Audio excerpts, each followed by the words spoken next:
Assim diz a palavra de Deus no Evangelho de João, capítulo 2, versículos do 1 ao 5.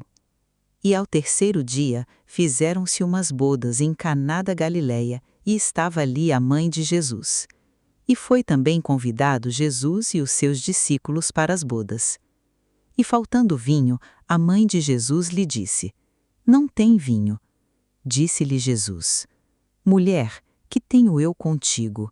Ainda não é chegada a minha hora? Sua mãe disse aos serventes: Fazei tudo quanto ele vos disser. Nosso tema de hoje é: Maria não fez o milagre.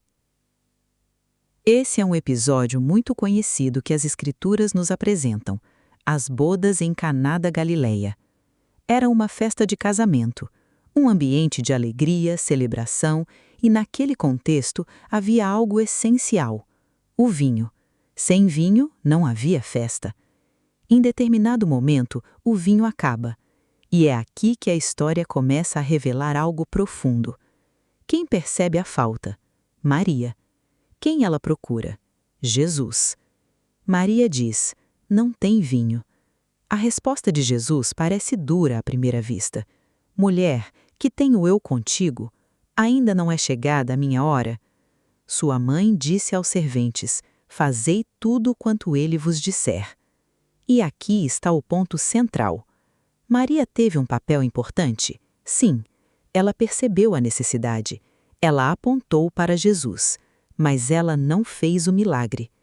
Com toda a relevância ou referência que a tradição religiosa nos ensinou sobre Maria, inclusive a colocando como mãe de Deus, com tudo isso, Maria não fez o milagre.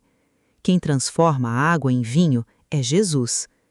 Esse episódio não confirma, digamos, os superpoderes de Maria, mas revela a autoridade de Cristo.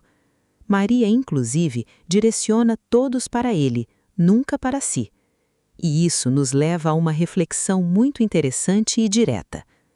Quando o vinho acaba na sua vida, quem você procura? Qual é a sua primeira reação diante da falta, da crise, da necessidade?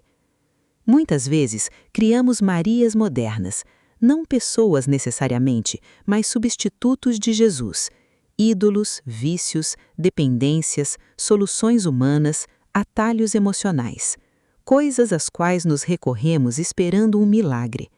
Mas a pergunta permanece ecoando: que tenho eu contigo? Que esses ídolos podem realmente resolver? Que transformação eles podem operar?